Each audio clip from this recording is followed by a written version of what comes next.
하나님 아버지, 은혜를 감사합니다. 세상에서 하나님의 자녀로 살아가는 우리를 불러주시고 이렇게 하나님의 품 안에서 예배하게 하심을 감사합니다. 이 시간을 통하여 하나님께서 주시는 풍성한 은혜를 누리기를 원하며 하나님과 함께하는 평강을 얻기를 원합니다. 성령께서 우리와 함께하여 주셔서 이 시간 이 자리를 통하여 하나님의 평강이 온전히 경험되게 하옵소서. 아버지 하나님, 우리 동현교회 모든 성도들에게 하나님의 은총과 사랑이 가득하기를 원합니다. 때로는 우리가 신앙적으로 흔들릴 때도 있고 예기치 못한 일로 어려움에 처할 때도 있지만 하나님께서 늘 함께 하심을 잊지 않게 하시고 하나님으로 인하여 회복됨을 경험하게 하여 주옵소서. 몸이 불편한 이들도 많이 있습니다.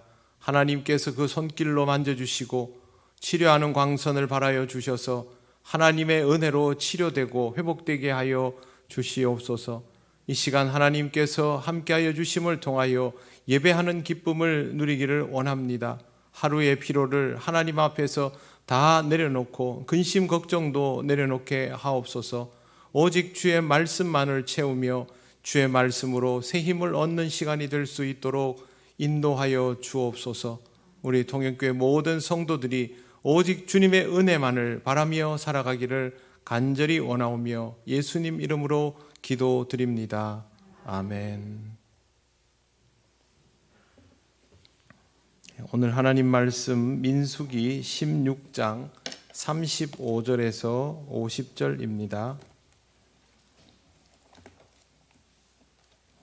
구약성경 223쪽입니다. 민수기 16장 35절에서 50절 말씀,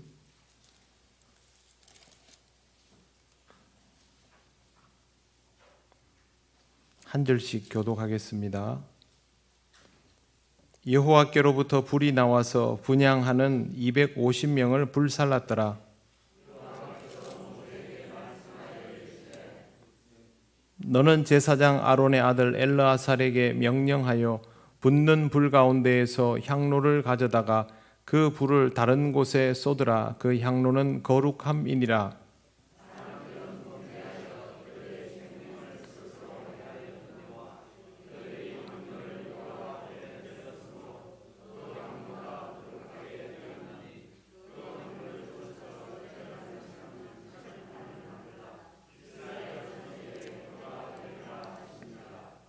제사장 엘르아살이 불탄 자들이 드렸던 놋 향로를 가져다가 쳐서 제단을 싸서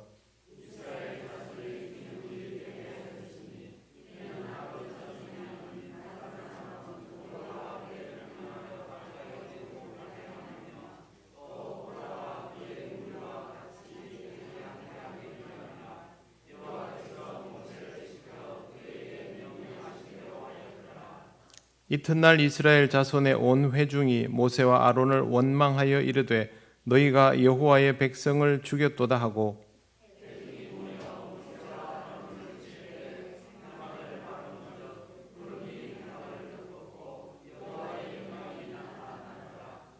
모세와 아론이 회막 앞에 이르매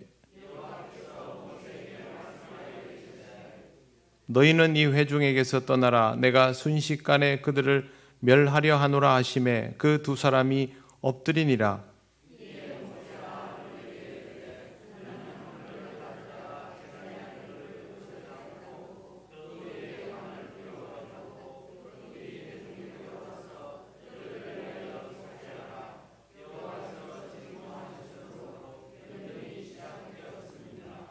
아론이 모세의 명령을 따라 향로를 가지고 회중에게로 달려간즉 백성 중에 연병이 시작되었는지라.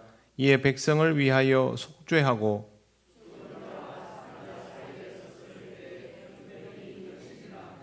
고라의 일로 죽은 자 외에 연병에 죽은 자가 14,700명이었더라. 연병이 그침에 아론이 회막문 모세에게로 돌아오니라. 아멘. 기도드리겠습니다. 하나님 아버지, 은혜를 감사합니다. 이 시간 함께 읽은 이 말씀의 의미를 함께 상고하고자 합니다. 말씀을 읽으며 깨닫게 하시고 전하고 듣는 우리 모두가 이 말씀 속에서 하나님의 뜻을 알게 하옵소서. 예수님 이름으로 기도드립니다. 아멘. 네, 여러분 반갑습니다. 옆에 분들 인사 나누시겠습니다.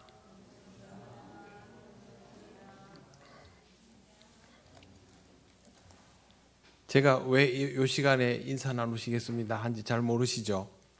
네, 제가 그렇게 하는 이유는 우리가 다 같은 말씀을 함께 듣는 사람입니다 라는 의미로 수요일은 특히 이 말씀에 대하여 조금 더 집중할 수 있는 시간이라서 그렇게 인사를 해왔습니다. 오늘도 이 말씀을 우리가 신앙 공동체로서 같이 듣는다라는 것을 생각을 하며 들으시기 바랍니다.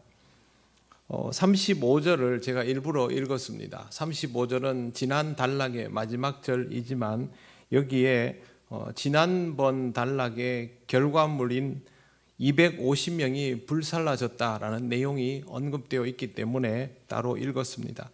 이제 고라 일당은 한 사람도 남김없이 다 불에 타 죽었습니다. 죽지 않은 사람들은 마지막에 모세의 말을 듣고 고라의 곁을 떠난 사람들입니다. 악인은 결국 이렇게 심판을 받습니다.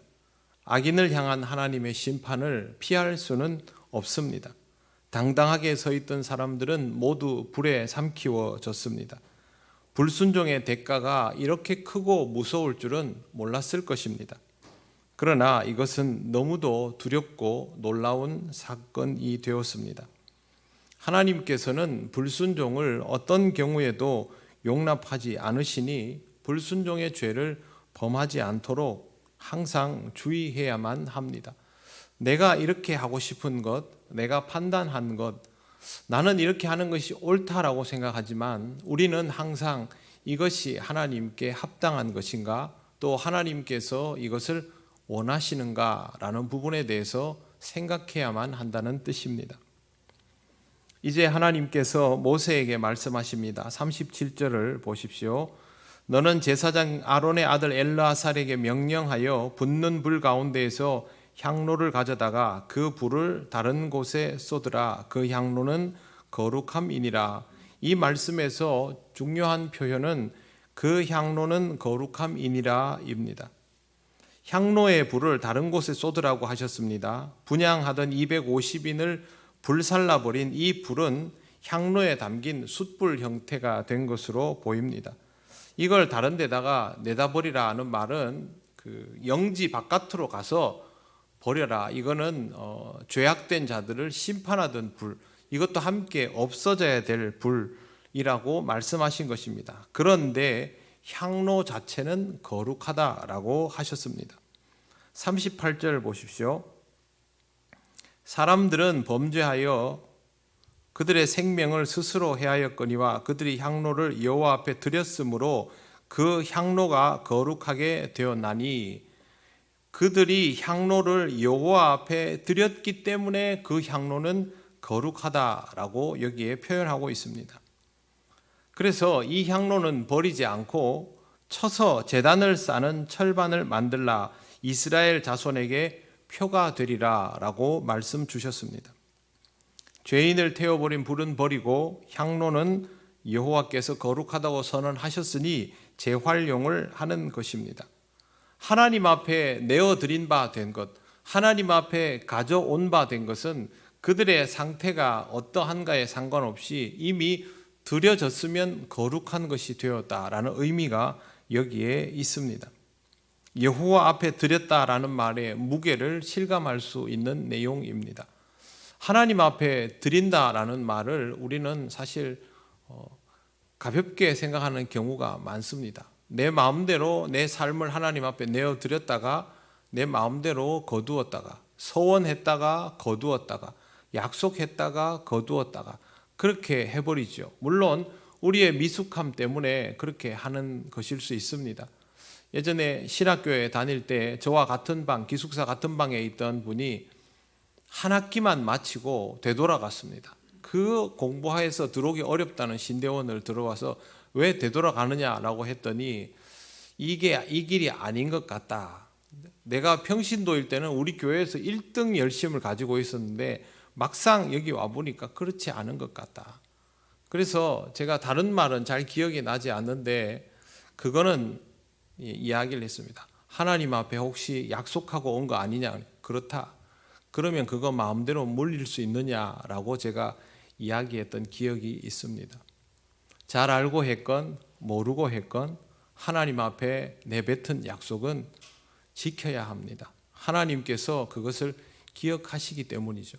그래서 하나님께서 여러분을 부르셔서 일꾼으로 세우시거나 어떤 일들을 맡기시고 내가 하나님과 그것에 대하여 약속하였다면 그것을 지키는 쪽으로 집중해야만 합니다. 우리가 부족하고 안 하고 그거와는 다른 차원입니다. 하나님께 이미 드려졌다라는 것은 바로 그런 의미입니다.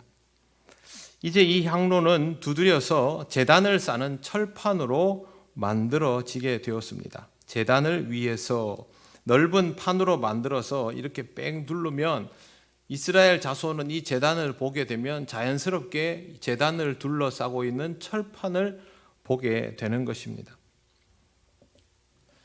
이걸 해놓은 이유에 대해서 성경에는 분명히 써져 있죠. 아론 자손이 아닌 자들이 여호와께 분향하러 왔다가도 그 제단에 입혀진 그 놋판을 보고서 고라 일당과 같이 제사장의 영역을 넘보는 일이 다시 없도록 하기 위해서 일부러 제단 옆에 그 철판을 붙여 놓는 것입니다. 놋판이 되었던 철판이 되었던 붙여 놓으면 사람들이 와서 내가 혹시 하나님 앞에서 다른 제사장 아론의 혈통들처럼 나도 레위인인데 나도 할 수 있지 않을까? 그렇게 왔다가도 그렇게 둘러싸져 있는 걸 보고 이거는 내가 손대면 안 되는 일이구나.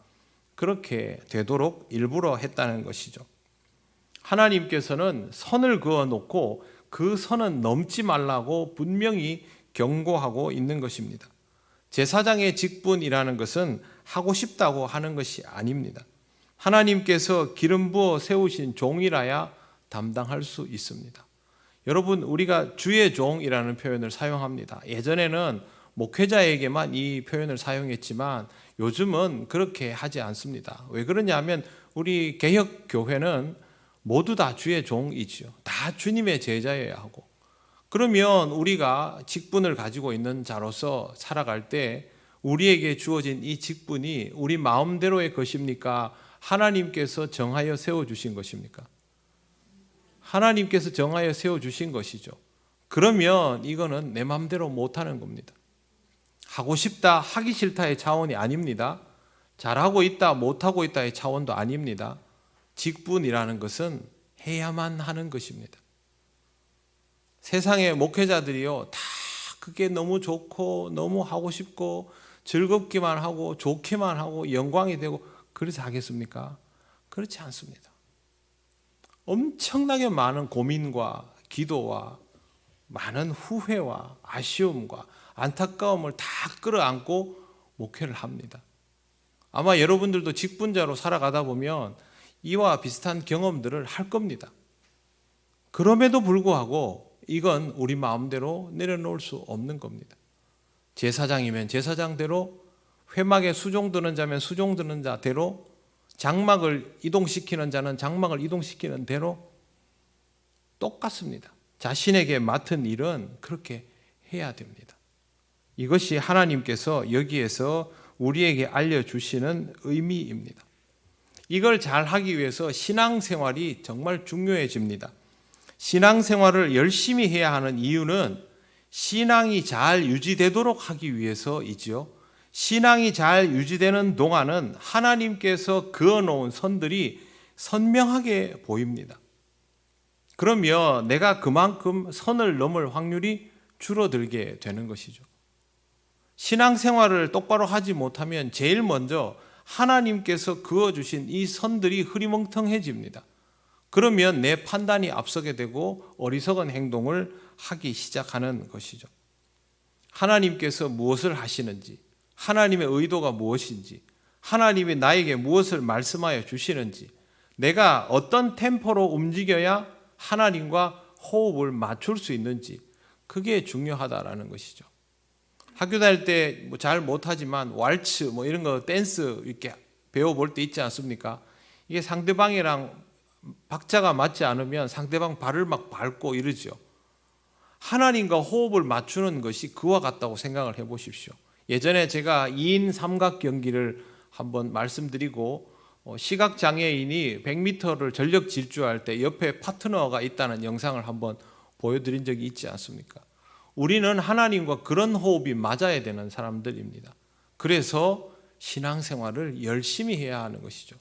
이걸 열심히 해가지고 뭔가를 해내면 하나님이 나한테 큰 상을 주시고 내가 그 상을 받고 싶어서 더 노력하고 자꾸 그런 차원으로 생각하지 마십시오. 신앙생활은 결과물 때문에 하는 것이 아닙니다. 관계성 때문에 하는 것이고 과정 때문에 하는 것이죠.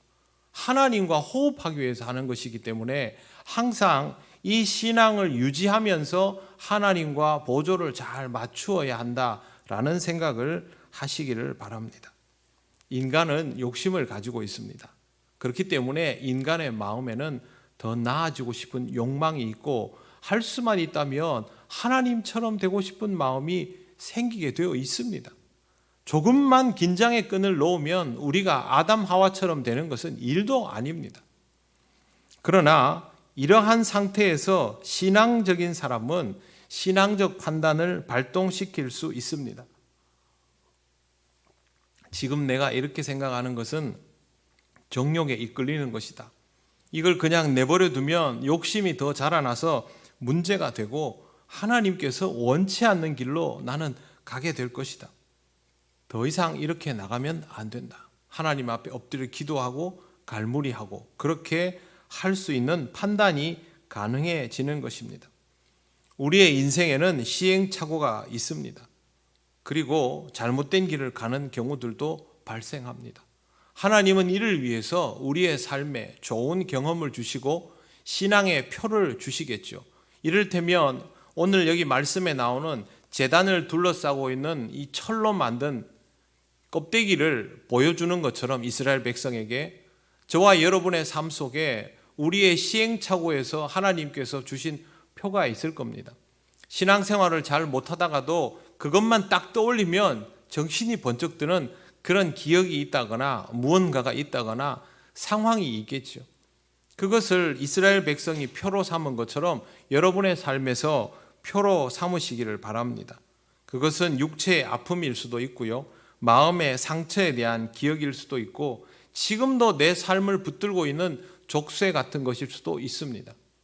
보면 힘들고 부담스러운 것일 수도 있지만 나로 하여금 신앙적으로 긴장하게 만드는 것이라면 하나님께서 제사장들을 시켜서 제단 주변에 두르게 한 이 쇠붙이와 같은 역할이라고 할 것입니다. 중요한 것은 내가 이걸 통해서 신앙의 긴장을 유지할 수 있는가 하는 것이죠. 신앙의 긴장이 유지되는 게 우리한테 좋지 않습니까? 그래야 흐트러지지 않으니까요. 여러분의 삶 속에 이러한 것들이 있음을 잘 의식하시면 신앙의 긴장도 잘 유지할 수 있을 것입니다. 긴장이 부담이지만 나쁜 것은 아닙니다. 죄를 짓는 것보다는 훨씬 낫습니다. 이런 것들을 통하여 잘 갈무리를 하시기를 바랍니다. 하나님께서 주시는 이 말씀을 보면 계속해서 이야기를 해주십니다. 40절 보십시오. 기념물을 만들어 놓고 40절 이는 아론 자손이 아닌 다른 사람은 여호와 앞에 분향하러 가까이 오지 못하게 함이며 또 고라와 그의 무리와 같이 되지 않게 하기 위함이라 여호와께서 모세를 시켜 그에게 명령하신 대로 하였더라. 이제 이것이 이스라엘 백성에게 신앙의 경계가 되는 것입니다. 여러분의 삶에도 신앙의 경계가 있습니다. 그것을 통하여 신앙의 경계를 잘 지켜 나가시기를 바랍니다. 41절부터는 그 다음 날 이야기인데요. 41절 한번 보시겠습니다. 이렇게 되어 있습니다. 이튿날 이스라엘 자손의 온 회중이 모세와 아론을 원망하여 이르되 너희가 여호와의 백성을 죽였도다 하고, 정말 어이없는 상황입니다. 이스라엘 자손의 온 회중이면 온 백성입니다. 이 사람들이 250명의 이 고라 일당이 죽은 사건에 대해서 모세와 아론을 원망하는데요. 표현이 이렇습니다. 너희가 여호와의 백성을 죽였도다. 하나님을 거역하는 자가 죽은 이유는 여호와의 백성이 더 이상 아니기 때문에 죽은 것입니다. 하나님을 거역하는 자가 어떻게 여호와의 백성으로 유지될 수가 있습니까?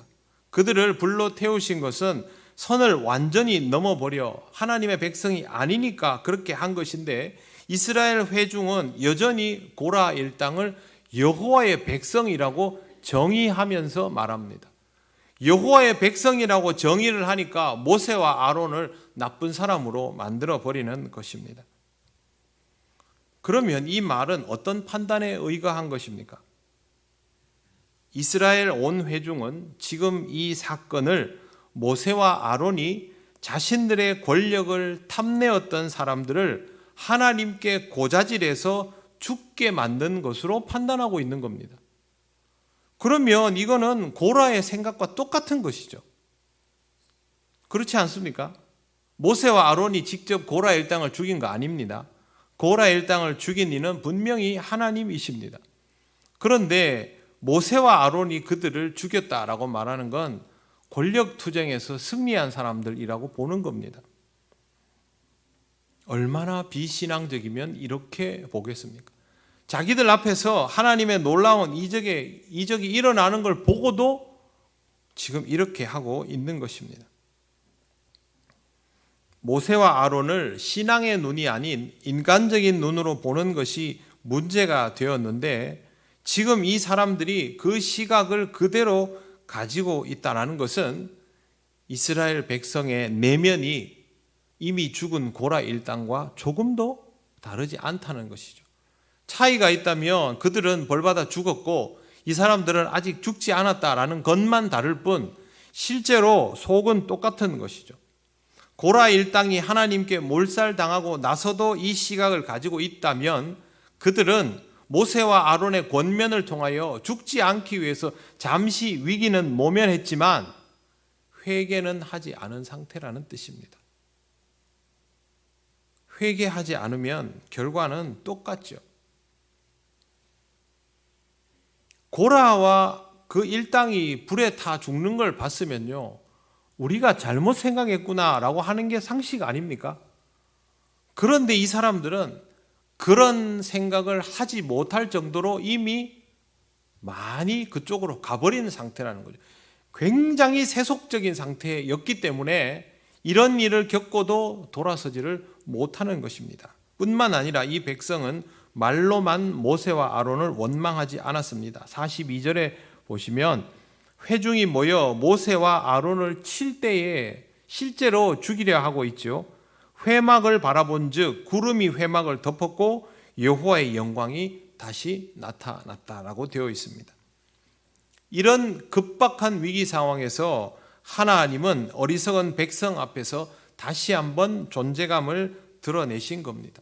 지난번에 보셨지만 이런 상황이 되면 이스라엘 백성들은 꼼짝도 못합니다. 여호와의 영광이 나타나는데 뭘 하겠습니까? 사람들이 이렇게 어리석습니다. 자신의 판단에 매몰되고 그것이 집단적인 경향을 떼기 시작하면 그게 그 사람들에게는 정의가 되어버립니다. 여러분, 이 집단 최면과도 같은 이 현상 굉장히 무섭습니다. 내가 옳다 하고 상대방이 그래 그게 맞지 이러면 이게 벌써 모여들기 시작하면 이 집단 안에서는 정의가 되는 겁니다. 모세와 아론이 별의별 얘기를 다 하고 하나님의 영광이 임하고 불로 사람들을 삼키고 다 했음에도 불구하고 이 사람들은 자기들이 옳다고 생각하고 있다가 또 이 지경을 맞이하게 된 것입니다. 여러분, 이스라엘 백성의 이런 행동은 처음 저지른 잘못이 아니라 두 번째 저지른 잘못입니다. 같은 잘못을 다시 저지른 것이죠. 초범이 아니라 재범입니다. 그것도 범죄를 저지른 지 얼마 안 된 상황에서 또 저지른 것이니까 형 집행 정지 상태에서 다시 범죄하면 가중처벌 되듯이 이것도 똑같은 지경에 처하게 되는 것이죠. 반역은 고라 일당이 주도했지만 고라 일당이 이 반역을 주도하고 모세와 아론을 위협할 수 있었던 이유는 백성이 그들과 같은 생각을 가지고 있었기 때문입니다. 고라 일당만 그런 생각을 가지고 있었다면 모세와 아론을 앞에다 불러다 세워놓고 그렇게 위협할 수 없었을 겁니다. 백성의 생각이 그렇다는 것을 고라 일당이 알고 그것을 활용하여서 주도권을 잡았던 것이죠. 실제로 죄는 이스라엘 백성 전체가 다 지은 것인데 지난번에 모세와 아론이 이 백성을 살려달라고 하나님께 애원을 해서 하나님이 살려주신 거 아닙니까? 그런데 이와 똑같은 짓을 하면 이건 돌이키기가 어렵습니다. 이건 하나님을 완전히 기만하는 행위가 되기 때문입니다. 하나님도 엄중하게 반응하십니다. 하나님은 모세에게 다시 말씀하십니다. 너희는 이 회중에게서 떠나라. 내가 순식간에 그들을 멸하려 하노라. 그냥 바로 손을 들어 치듯이 그렇게 하겠다는 말씀입니다. 모세와 아론은 바로 하나님 앞에 엎드렸습니다. 전적으로 순종하겠다라는 뜻이죠.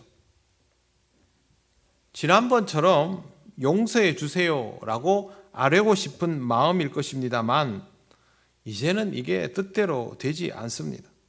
이미 하나님 앞에서 그게 안 되지요. 지난번 같으면 뭐라 했는데요. 오늘 말씀해 보십시오. 46절 보십시오. 이에 모세가 아론에게 이르되 너는 향로를 가져다가 제단의 불을 그것에 담고 그 위에 향을 피워 가지고 급히 회중에게로 가서 그들을 위하여 속죄하라. 이렇게 되어 있습니다. 하나님께 한 번 더 애원을 해보거나 그런 거 없습니다. 그리고 이스라엘 백성에게 어디로 피하라 할 수도 없습니다. 왜? 온 집단이 지금 다 잘못을 저질렀으니까요. 그래서 모세가 하는 말이 급히 향을 피워가지고 회중에게로 가서 그들을 위해서 속죄하라는 말만 합니다. 그리고 마지막에 붙은 말이 여호와께서 진노하셨으므로 연병이 시작되었습니다. 모세는 가보지 않고 하나님으로부터 이러한 것들을 아마 알게 되었나 봅니다. 47절에 보시면 아론이 모세의 명령을 따라 향로를 가지고 회중에게 달려간 즉 백성 중에 연병이 시작되었는지라. 모세는 이걸 이미 알았던 것이죠. 이거는 안 된다. 하나님이 벌써 순식간에라고 하시면서 벌써 연병을 시작하셨다는 거죠. 그래서 어떻게든 피해를 줄여보려고 아론에게 향로를 들고 달려가라고 했던 것입니다. 직접 아론이 가보니까 이미 연병이 돌기 시작했습니다. 이에 백성을 위해서 급하게 속죄했습니다.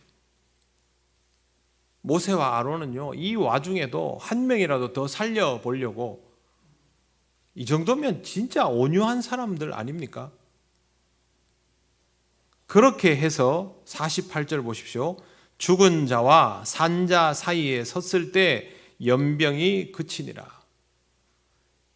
49절 고라의 일로 죽은 자 외에 연병에 죽은 자가 14,700명이었더라. 숫자는 그냥 있는 것이 아닙니다. 특히나 구약 성경에 나오는 숫자 중에 이렇게 100단위까지 구체적으로 나오는 것은 그 당시에 어떤 기록들에 대해서 정확도를 굉장히 가지고 있는 내용이죠. 250명의 반역자가 처단되는 것으로 끝내고 하나님 앞에 엎드려 회개해야 될 이 백성이 하나님 앞에 회개하지 않고 오만방자하기 그지없는 행동으로 하나님께서 세워놓은 종들을 치려하였을 때 하나님께서 잠시 급하게 연병을 돌렸는데 그걸로 14,700명이 더 죽은 것입니다. 이런 어리석고 참남한 일이 어디 있습니까? 이 참사는 이스라엘 백성이 자신들의 잘못을 회개치 않고 있었기 때문에 일어난 일입니다. 회개하면 거기에서 더 죄 짓는 것을 멈출 수 있습니다. 그러나 회개하지 않으면 그 죄가 멈추어지지를 않습니다. 그런 이유로 잘못된 것을 깨닫는 것이 그토록 중요한 것입니다. 이 사람들은 왜 회개하지 않았을까요? 자기들이 죽지 않았거든요. 우리는 안 죽었다는 거죠. 고라 일당은 죽었는데 우리는 안 죽었으니까 우리는 죄가 없다. 이렇게 된 겁니다. 절대 죄가 없지 않습니다. 그때도 모세와 아론이 엎드려 간청함을 통해서 목숨이 부지된 것이죠. 지금 우리가 이러고 살아있으면 죄가 없습니까? 주님이 우리를 위하여 십자가를 지시고 죽으심으로 우리가 의롭다 칭함을 받았기에 이렇게 의인이라 불리우며 살아갈 수 있게 된 것이지, 우리는 오늘도 하나님 앞에서 죄를 지은 사람들 아닙니까? 그러니 우리는 단 한순간도 스스로를 향해서 의롭다라는 생각을 하면 안 됩니다. 우리는 부족하고, 우리는 약하고, 우리는 어리석고, 우리는 죄인 되고, 그걸 염두에 두고 있어야 되죠. 그러면 이 세상을 살아가면서 맨날 우리는 부족하고, 우리는 죄인이고, 우리는 약하고, 우리는 악하고, 그러면 아무것도 못하고, 우리는 너무 무기력하지 않습니까?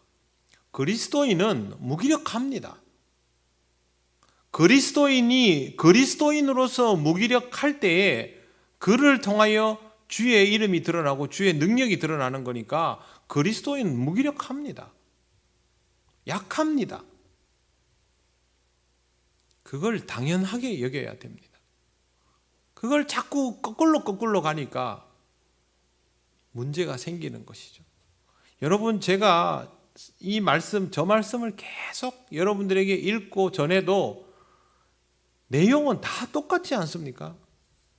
결국 하나님께서 주인 되시고 우리는 그 말씀을 듣고 따라야 하고, 그걸 어기는 순간부터 죄인임을 드러낼 수밖에 없고, 우리의 부족함과 약함을 깨달으며 늘 하나님께 묻고 들으며 따르는 일을 반복하고, 그렇게 하나님 앞에서 우리가 함께 그렇게 살아가면 우리들이 가지고 있는 약함은 문제가 되지 않습니다. 성령께서 우리를 이끄시기 때문에, 내 약할 때 주의 강함이 드러나기 때문에, 내가 질 때 하나님은 승리하시기 때문에 그거는 상관이 없는 겁니다. 주님의 말씀은 바로 이런 것들로 하여금 우리가 깨닫도록 해줍니다. 내가 저지른 잘못도 깨달아야 하고, 다른 사람이 벌 받는 것을 보고도 나의 죄를 깨달아야만 실족함을 막을 수 있습니다. 50절을 보십시오. 연병이 그침에 아론이 회막문 모세에게로 돌아오니라. 여기에서 돌아오니라 라는 말은 출발점으로 되돌아왔다라는 뜻입니다. 그 말은 무슨 뜻이냐면요, 이 민수기 16장에 있는 이 한편의 영화를 보는 것과 같은 이 격정적인 상황들이 다 마무리되었고 되돌아왔는데, 그 자리는 어떤 자리냐? 하나님께서 정하여 놓은 본래 그 자리 그대로 되돌아왔다는 거죠. 사라진 사람들만 사라진 것이지 나머지는 하나도 바뀐 것 없이 하나님께서 정하여 주시고 세우시고 계획해 주신 그대로 되돌아왔다는 뜻입니다. 하나님의 역사는 누구도 손댈 수 없습니다. 돌아왔다라는 말을 굳이 표현한 것은 아무것도 하나님의 방식대로 이루어지는 것들에 대해서 손댈 생각하지 마라입니다. 하나님께서 모세와 아론의 편만 드는 것처럼 보여도 하나님께서 하시도록 내버려 두어야지, 그걸 가지고 이러쿵저러쿵 말하지 말며, 이스라엘 백성들이 광야에서 가지고 있는 자기의 정체성에 따라서 자신들의 어려움을 토로하며 하고 싶은 말을 다 하고 싶어도 하나님의 판단을 따라라, 이런 뜻입니다. 결국 이렇게 하나님이 정해놓은 자리로 되돌아올 수밖에 없다라는 것이죠. 신앙생활을 해보면서 여러분 느끼시는 부분들이 이와 같지 않습니까? 여러분 무엇을 하여도 여러분이 서신 자리는 어떤 자리입니까? 여러분이 원하고 바라고 이루어낸 그런 자리입니까? 하나님께서 여러분에게 요구하시는 자리에 지금 서 계십니까? 후자이시죠. 네, 그게 그리스도인의 인생입니다. 아무리 그래도 우리는 하나님께서 우리에게 말씀하여 주시고 정하여 주신 자리에 돌아오게 되어 있습니다.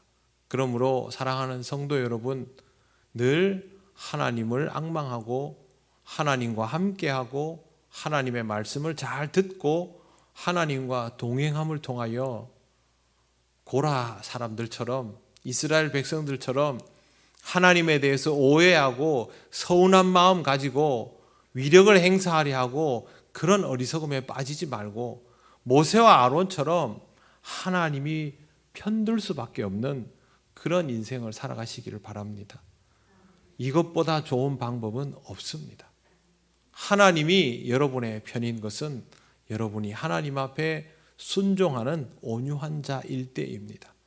이 말씀을 잘 기억하시고 하나님과 함께 동행하는 삶을 살아가시기를 바랍니다. 기도드리겠습니다. 하나님께 함께 기도하면 좋겠습니다. 하나님 아버지, 어리석은 제가, 어리석은 우리가 늘 하나님을 바라며 하나님의 말씀을 잘 청종하고 하나님을 따르는 자로, 순종하는 자로 살아가게 하옵소서. 하나님, 내 편이 되어 주옵소서. 우리의 편이 되어 주옵소서. 우리를 하나님의 뜻대로 이끌어 주시옵소서. 다 같이 기도드리겠습니다. 아버지 하나님, 은혜를 감사합니다. 참 두려운 말씀을 그동안 보면서 우리의 모습이 누구와 닮았을까를 많이 고민해 보았는데, 안타깝게도 우리에게 지은 죄가 너무 많은지라 고라의 모습과 백성의 모습 속에서 우리의 과거를 많이 보았습니다. 아버지 하나님, 두렵고 떨리는 마음으로 간구합니다. 하나님께서 우리를 용서하시고 품어주셔사오니 하나님 앞에 더 순종하는 자로 살아가는 우리들이 되게 하여 주옵소서. 하나님, 우리의 편이 되어주심을 우리가 기쁘게 받아들이며 하나님과 함께 동행하는 삶이 되게 하옵소서. 아버지 하나님, 하나님을 잘 따르고 말씀을 청종할 수 있기를 원합니다.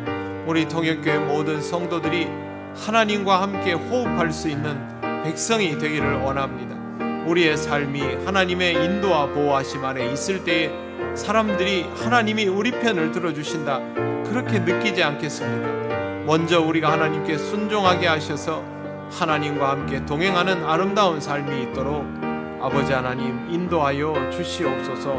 우리 모든 성도들의 삶을 지키시옵소서. 하나님, 어리석은 우리가 주의 말씀을 따라 살아가며 하나님께 더욱 순종하는 자가 되기를 원합니다. 성령께서 우리와 함께하여 주셔서 우리가 하나님께 순종하는 자가 될 때에 하나님 우리의 편에 서주시고 우리를 인도하시고 하나님과 동행하는 삶의 기쁨이 무엇인지를 충만히 누리게 하여 주옵소서. 감사드리며 예수님 이름으로 기도드립니다. 아멘.